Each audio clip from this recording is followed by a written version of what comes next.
he has often a selfish predilection for the single state, that he often pretends to misunderstand tender glances and delicate hints, that, in short, he must be resolutely pursued and captured.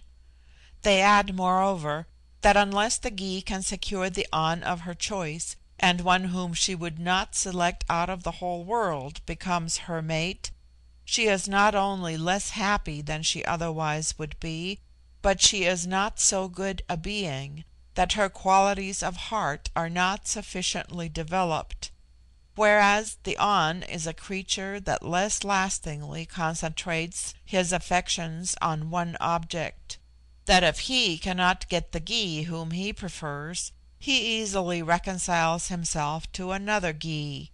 and finally, that at the worst, if he is loved and taken care of, it is less necessary to the welfare of his existence that he should love as well as be loved.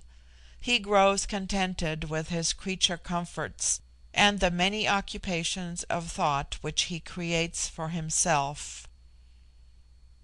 Whatever may be said as to this reasoning, the system works well for the male; for being thus sure that he is truly and ardently loved, and that the more coy and reluctant he shows himself, the more determination to secure him increases, he generally contrives to make his consent dependent on such conditions as he thinks the best calculated to ensure, if not a blissful, at least a peaceful life. Each individual An has his own hobbies, his own ways, his own predilections, and, whatever they may be, he demands a promise of full and unrestrained concession to them. This, in the pursuit of her object, the Gy readily promises; and as the characteristic of this extraordinary people is an implicit veneration for truth, and her word, once given, is never broken even by the giddiest Gy, the conditions stipulated for are religiously observed. In fact, notwithstanding all their abstract rights and powers, the Gy ei are the most amiable, conciliatory, and submissive wives I have ever seen, even in the happiest households above ground. It is an aphorism among them that "where a Gy loves, it is her pleasure to obey." It will be observed that in the relationship of the sexes I have spoken only of marriage, for such is the moral perfection to which this community has attained, that any illicit connection is as little possible amongst them as it would be to a couple of linnets during the time they agree to live in pairs. Chapter 11.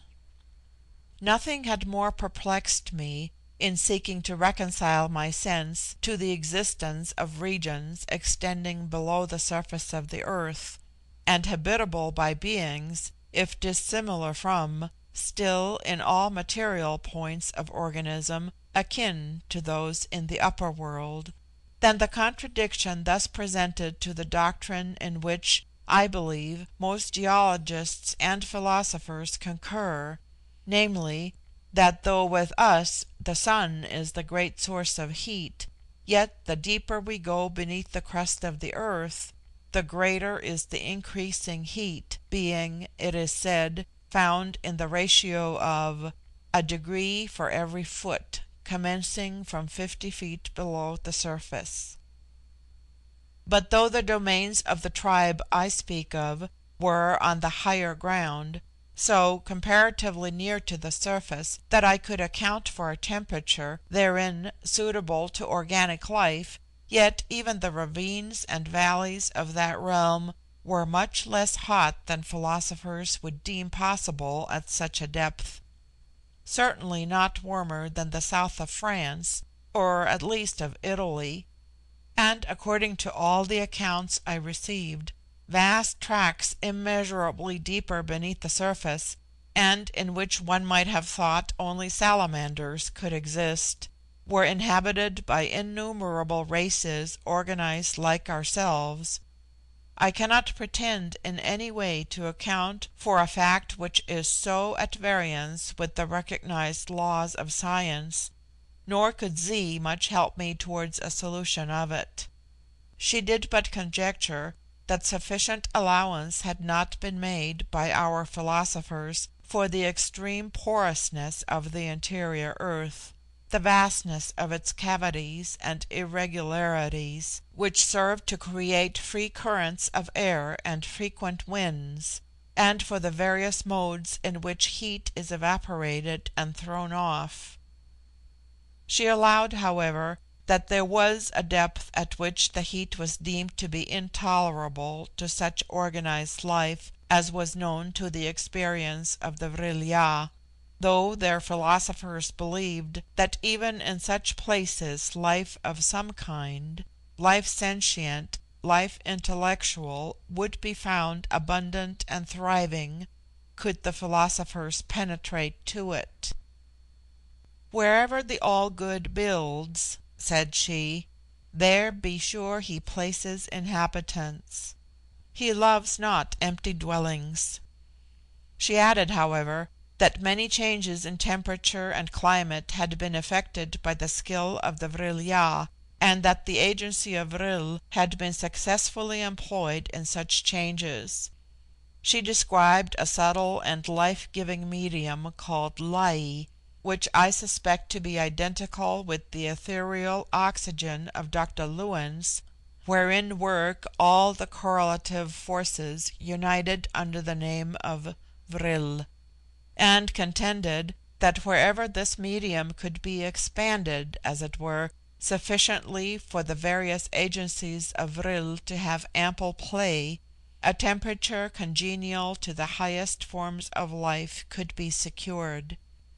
She said also that it was the belief of their naturalists that flowers and vegetation had been produced originally, whether developed from seeds born from the surface of the earth in the earlier convulsions of nature, or imported by the tribes that first sought refuge in cavernous hollows,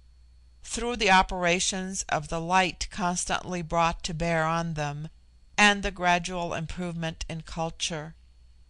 She said also that since the vril light had superseded all other light-giving bodies, the colours of flowers and foliage had become more brilliant, and vegetation had acquired larger growth. Leaving these matters to the consideration of those better competent to deal with them, I must now devote a few pages to the very interesting questions connected with the language of the vril-ya. End of chapter 11.